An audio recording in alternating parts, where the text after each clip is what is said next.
This is so racist, right? This is Anthony being racist again, I guess.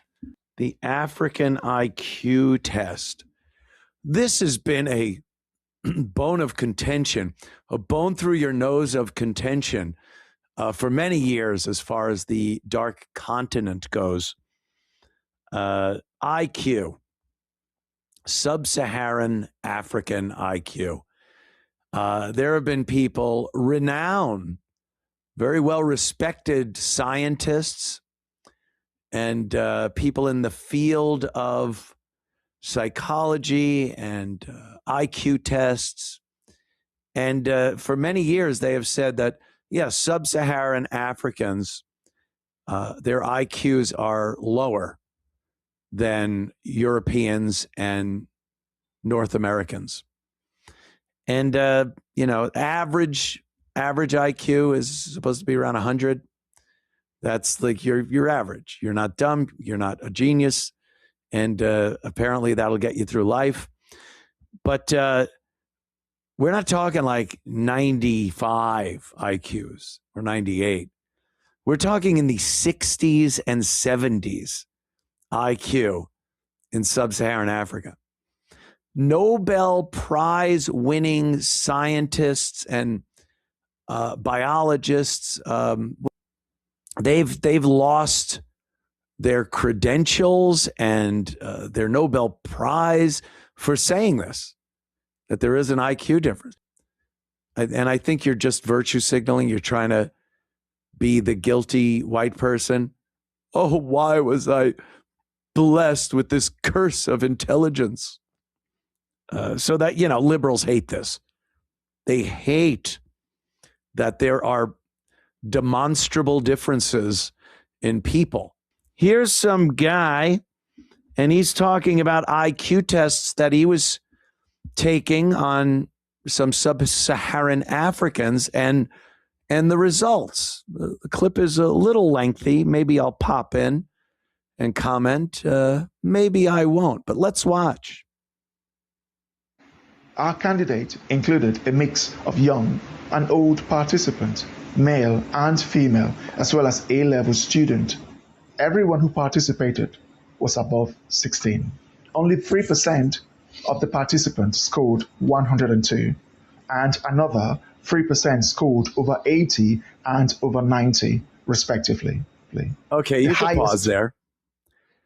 So if you look here, only 3.3%. So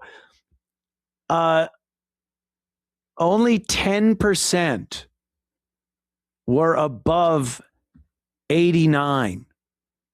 Only 10% of the people given this IQ were above 89. And only 3.3% of that was average, 100, 102. Everything else besides 3.3% was below average. And it gets staggering how many are actually below 80, below 70, into the 60s.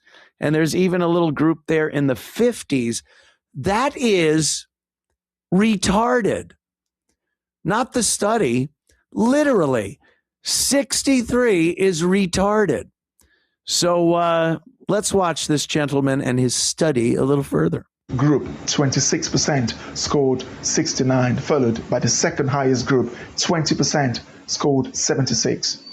Disappointingly. Okay, pause again. The highest group, the one with the most numbers, 26%, a little over a quarter of the group, was 69.7, not even 70 for an IQ. This is unbelievable. How does anyone, well, they don't function as a society. That's just it. This isn't the IQ of a people that can function in a society or can create a society with basic inventions and innovations and infrastructure and rules, laws. You just can't.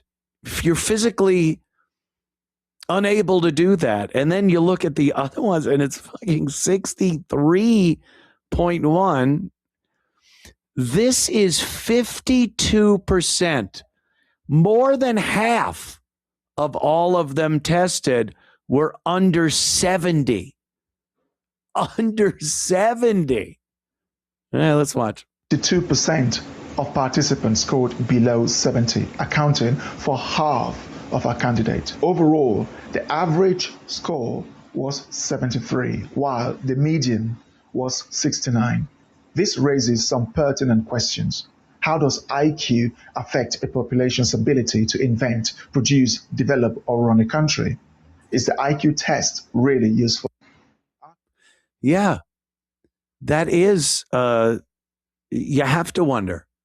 When you look at a lot of the countries in Africa, they are not functioning as a society.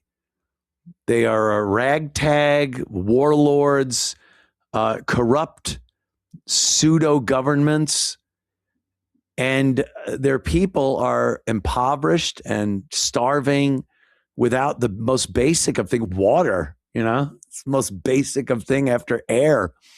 And a lot of people have to walk miles to bring buckets of water to their villages because they don't have pumps.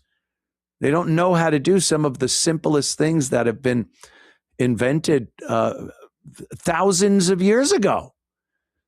So, yeah, that is why we are still pouring money into the continent, and why it doesn't matter.